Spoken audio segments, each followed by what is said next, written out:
تو وہ موقع اس طرح دیتی ہے کہ وہ یہ جو وہ آسان قسطوں پہ قرضے دے دیتی ہے لوگوں کے لیے.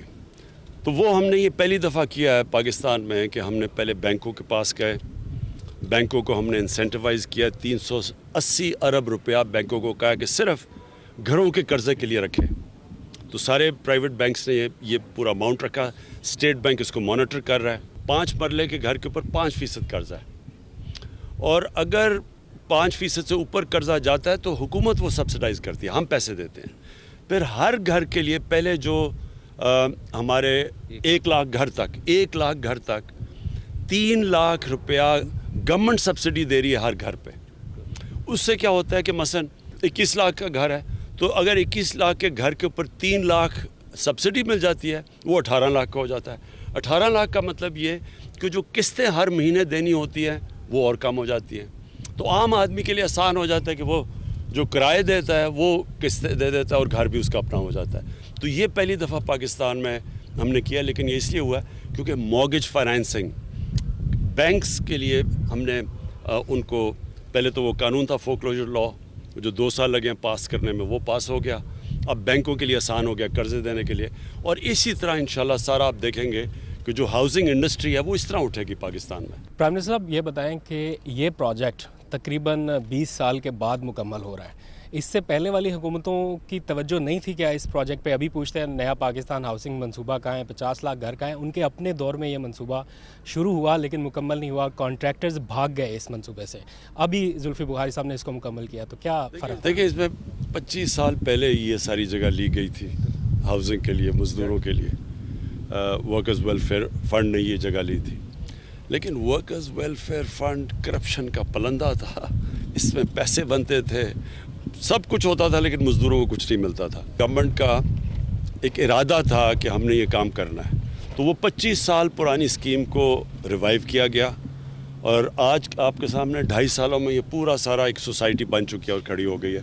اس میں زلفی بخاری ان کی ٹیم کو, ورکرز ویلفیئر فنڈ میں جو ان کی ٹیم تھی, اس سب کو میں خراج تحسین پیش کرتا ہوں. خان صاحب یہ بتائیے گا کہ 50 لاکھ جو گھروں کا جو پروجیکٹ ہے یہ اب اس میں کب تک مکمل ہوگا, اور اسپیشلی کیا یہ تمام جتنی بھی جو صوبائی حکومتیں ہیں کیا اس میں آپ کے ساتھ وہ تعاون کر رہی ہیں وفاق کے ساتھ؟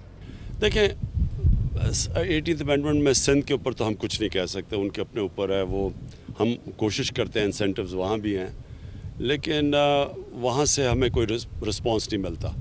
لیکن میں آپ کو یہ بتا دوں کہ پنجاب میں اور پختونخوا کے اندر, بلوچستان میں بھی بڑی تیزی سے کام ہو رہا ہے, اور خاص طور پہ جب وہ قانون فورکلوجر لا جب وہ قانون عدالت سے پاس نکل گیا, اس کے بعد تیزی سے اب کام ہو رہا ہے. ہمارے جو 2 شہر ہیں, ایک بنڈل آئلینڈ جس کے اوپر ہم کوشش کر رہے ہیں لیکن سندھ حکومت اس وقت وہاں پرمیشن نہیں دے رہی, دوسرا ہے ہمارا راوی پروجیکٹ, اور اس کے علاوہ بھی ایک اور بہت بڑا پروجیکٹ ہے, وہ ہے سینٹرل بزنس ڈسٹرکٹ جو بننے لگی ہے والٹن ایئرپورٹ کے اوپر, جو کہ پورا ایک ماڈرن کانسیپٹ ہے. یہ صرف یہی اگر ان میں سے صرف راوی پروجیکٹ, نیا پاکستان پروجیکٹ اور یہ ہمارا جو سینٹرل ڈسٹرکٹ اگر بنڈل آئلینڈ نہ بھی کیا جائے, یہی 50 لاکھ سے زیادہ گھر بن جائیں گے. Honourable prime minister Imran Khan, میں یہ پوچھنا چاہتا ہوں کہ آج ہم نے دیکھا غریبوں, محنت کش مزدور جو ہیں ان کے لیے محبت کی جھلک یہاں نظر آ گئی. آپ نے پریفرنس دی, بلکہ معذوروں کے لیے بھی محبت یہاں نظر آئی. یہ بتائیے کہ جو عام دہاڑی دار, ریڑھی بان اور جن کا روزگار نہیں ہے, کیا ان کے لیے بھی فیوچر میں ایسے منصوبے, گھروں کے منصوبے آ سکتے ہیں؟ ڈفرینٹ لیول کے اوپر کر رہے ہیں نا. ایک تو تنخواہ دار ہے, مزدور ہے, ایک تو اس کے لیے یہ آپ دیکھ رہے ہیں. ایک سب سے نچلا طبقہ ہے, اس کے لیے ہم اخوت ایک NGO ہے, اس کے ساتھ مل کے ہم نے 7,800 گھر, وہ سب سے جو کمزور طبقہ ہے, جو آپ نے بات کی نا, ان کے لیے ہم نے اس کو لیا ہے, اور وہ سود کے بغیر قرضے دیتے ہیں. تو وہ صرف, لیکن وہ بالکل نچلا طبقہ 7,020 کتنے 800 بن چکے ہیں, مزید اور ہم ان کو پیسہ دے رہے ہیں, وہ بالکل سود کے بغیر قرضے دے رہے ہیں. تو وہ بالکل نچلے طبقے کے لیے شروع کیا. یہ بتائیے گا کہ جس طرح آپ مزدور اور دیہاتی طبقے کو خود بنا کے دے رہے ہیں اور ان کو آپ ان کو پرووائڈ بھی کر رہے ہیں 3 لاکھ کا جو مارگیج ہے. سر جو اوورسیز پاکستانی ہیں وہ ان کے پاس پیسے ہیں, وہ گھر بنانا چاہتے ہیں, وہ بنا بھی سکتے ہیں, لیکن ان کو سیکورٹی کے پرابلمز ہوتے ہیں, ان کی زمینوں کے مسئلے ہوتے ہیں. آپ اس کو کافی جگہ میٹنگز میں ایڈریس بھی کر چکے ہیں. تو کیسے دیکھ رہے ہیں سر, آپ ان کو کیسے میک شور کریں گے کہ وہ یہ ٹرسٹ کریں کہ ان کی جو زمین ہے, جو انویسٹمنٹ ہے یہاں پر گھر بنانے کے لیے, وہ سیکیور رہے گی؟ دیکھیں 2 چیزیں کر رہے ہیں. ایک تو قبضہ گروپ کے اوپر پوری ہم نے جہاد کر دی ہے. قبضہ گروپ ہر جگہ بڑے بڑے شہروں میں اب یہ بہت طاقتور لوگ ہیں, ان کے کنیکشنز ہیں پولیٹیشنز کے ساتھ. جس طرح لاہور میں ایک بہت بڑا قبضہ گروپ ہے, وہ بالکل پولیٹیکل لیڈرشپ کے ساتھ ملا ہوا تھا پچھلی حکومت کی. تو ان کے اوپر وہ اتنے طاقتور تھے کہ نہ پولیس ان کو کچھ کہتی تھی, نہ کسی کی ضرورت ہی نہیں ہوتی تھی عدالت میں جا کے یا ان کے قبضے چھڑانے.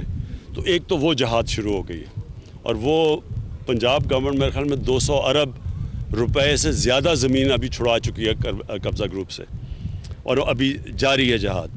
دوسری, ہم نے اسپیشل کورٹس اب بنائے ہیں.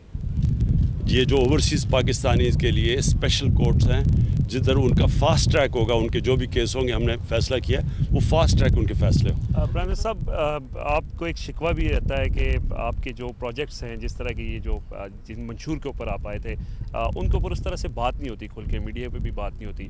تو ایک تو یہ بتائیں کہ اب ظاہر ہے آپ کی گورنمنٹ کے ہاف ٹرم گزر چکا ہے اور ہاف رہتا ہے. آپ کو لگتا ہے کہ آپ کے جو سارا جو منشور تھا, جو آپ کے ٹارگٹس تھے, وہ مکمل ہو جائیں گے آپ کے 2023 تک کے ٹرم میں؟ دیکھیں, ہماری تو حکومت آئی تو ابھی پہلے ہفتے انہوں نے کہا فیل ہو گئی ہے, پر پہلے دوسرے ہفتے میں کہا فیل ہو گئی ہے. یعنی انہوں نے پہلے سے پلان کیا ہوا تھا کہ فیل ہو, کیونکہ آپ کو پتہ ہے ان کا ایجنڈا تو کچھ اور ہے. لیکن جو بھی حکومت ہوتی ہے, جب وہ 5 سال کا مینڈیٹ لے کے آتی ہے تو اس کو جج کیا جاتا ہے 5 سال کے بعد. کیونکہ ہم نے کانٹریکٹ ہوتا ہے نا, آپ مجھے ووٹ دیں گے, میں 5 سال کے بعد یہ چیزیں کروں گا, ٹھیک. انشاءاللہ یہ جب ہماری آدھا ٹائم گزر گیا ہے, اب آپ دیکھیں گے کہ ساری چیزیں جو اب آپ کے سامنے آنی شروع ہوں گی. اب دیکھیں 2 بڑی ڈیمز ہیں, 50 سال کے بعد پاکستان میں 2 ڈیمز بن رہی ہیں. تو ظاہر ہے وہ تو 5 سال میں نہیں کمپلیٹ ہوگی, اور اس لیے کوئی ڈیم بنی نہیں, کیونکہ وہ سوچتے تھے جی الیکشن کیمپین سے پہلے کام ہو. تو اتنا بڑا ظلم کیا اپنے ملک میں کہ ہمارے پاس بڑے واٹر ریزروارز ہی رہ گئے. ہندوستان میں دیکھیں, چائنا میں دیکھیں, وہ کدھر سے کدھر پہنچ گئے. دوسری چیز جو ہماری ہاؤسنگ ہے وہ آپ کے سامنے آنی شروع ہو جائے گی. یہ جو ہمارے 2 نئے شہر ہیں یہ آپ کے سامنے آنے شروع ہو جائیں گے. اور یہ جو کنسٹرکشن کے اندر اس وقت ہم نے جو انسینٹیوز دیے ہیں, اس کا جو امپیکٹ ہے وہ اسی سال آپ کو سب کو نظر آ جائے گا. کیونکہ جس لیول کی کنسٹرکشن ہو رہی ہے وہ اب آپ کو خود نظر آئے گا کہ کس لیول کی پاکستان میں اب اکنامک ایکٹیویٹی جنریٹ ہوگی, روزگار لوگوں کو ملے گا, ویلتھ کریشن ہوگی. یہ سارا ایک کانکریٹ جنگل بنتا جا رہا ہے. یہ ایگریکلچرل لینڈ تھا. آپ فوڈ سیکیورٹی کے اوپر بھی آپ نے ہمیشہ ایمفیسائز کیا, انوائرمنٹ کے اوپر بھی آپ بات کرتے ہیں. تو یہ جو ایک ایریا ہے جس میں جب یہ ہمارے کھانے پینے کے جو جگہ ہیں, جو فارمز ختم ہوتے جائیں گے اور انوائرمنٹل ایشوز جو کریٹ ہوں گے, اس کے متعلق آپ کا کیا پلان آف ایکشن ہے؟ دیکھیں, میں اگلے مہینے انشاءاللہ ایک فوڈ سیکیورٹی کے اوپر اب پورا آپ کے سامنے ایک ملک ایک نیا پلان لے کے آ رہے ہیں, کیونکہ ابھی تک اس کے اوپر کسی نے توجہ دی نہیں فوڈ سیکیورٹی کے اوپر. یہ اگلے انشاءاللہ 8-10 تاریخ اپریل کو میں یہ لانچ کروں گا. یہ نئی سوچ ہے اس کی. اس میں ایک چیز یہ ضرور ہے, یہ جو آپ نے بات کی, پہلی دفعہ ہم نے گورنمنٹ نے کہا کہ سارے شہروں کے ماسٹر پلان بنے. جب تک شہروں کے ماسٹر پلان ہی نہیں بنیں گے تو آپ کو کیسے پتہ چلے گا کہ گرین بیلٹ کون سی ہے, کیسے پرزرو کریں گے, فوڈ سیکیورٹی کے لیے کون سے علاقے بچانے ہیں. اور جب آپ کے ماسٹر پلان بنیں گے تو جب آپ رنگ فینس کریں گے, مثلا یہ شہر اس سے باہر نہیں جا سکتا, اس کے بعد اوپر جانا شروع ہوگا. یہ ہم پہلی حکومت ہے جس نے اب پوری اوپر زونز بنا دیے ہیں جدھر آپ جتنا مرضی اوپر لے جائیں. کیونکہ اگر ہم اوپر نہیں لے کے جائیں گے وہ پھیلتے جائیں گے, اور پھیلیں گے.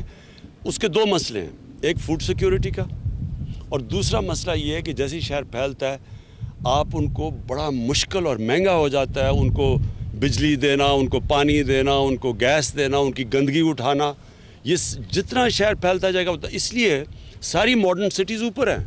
آپ لندن چلے جائیں اوپر ہے, یہ نیو یارک چلے جائیں, یہ دبئی سارا چلے جائیں اوپر ہے.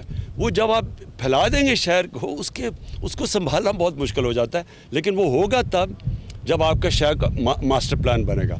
تو سارے شہروں کے اب ماسٹر پلانز بن رہے ہیں, کئیوں کے اس سال کے بیچ میں آ جائے گا اینڈ تک, لیکن سب شہروں کے ماسٹر پلان بن چکے ہوں گے.